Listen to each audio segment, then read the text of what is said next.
Okay, now we're going to evaluate the 6 basic trig functions. So whenever you're asked to do that, what that means is you're going to have a triangle.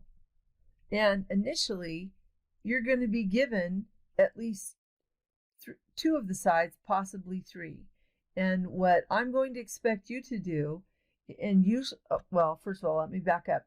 Usually there will be an angle that's highlighted and there'll be a theta there, or maybe they'll put an X, or maybe they'll just call it angle A. Something will indicate the angle name, okay? What I'm going to expect you to do from the viewpoint, so from your viewpoint right here, I'm horrible at drawing, from your viewpoint right there,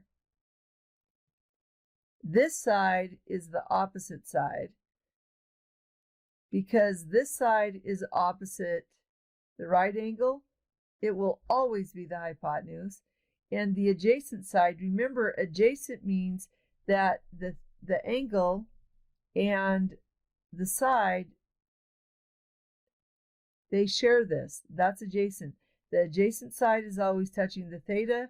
You just can't confuse it with the hypotenuse. The hypotenuse, you'll know, is always across from the right angle. In fact, when you go to label this, I recommend you start with always labeling the hypotenuse first, because then that gets it out of the way.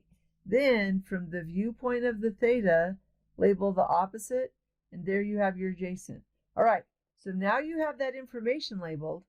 You have to remember what the trig ratios are. Well, remember, for so, the O means opposite, the H means hypotenuse. So it's opposite over hypotenuse, which is what I have right there.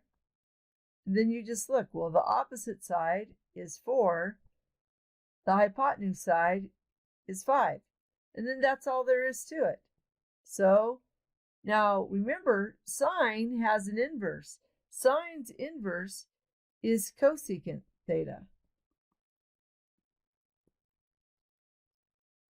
And the inverse of 4 over 5,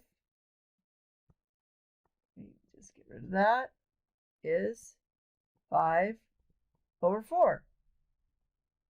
So what's easy, if you have to name all 6 trig functions, label the first 3 ones, the SOHCAHTOA ones, and then just flip the do the inverse of the reciprocal. All right, so now we're going to do cosine. Well, cosine is the adjacent over hypotenuse, which is what we have right there. So the adjacent side is 3. Change that color. The hypotenuse is 5.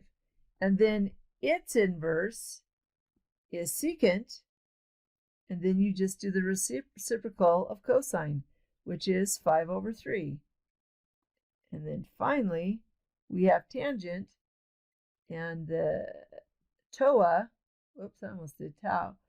TOA, opposite over adjacent. So opposite over adjacent. I'll do that in black, which is what I have right there.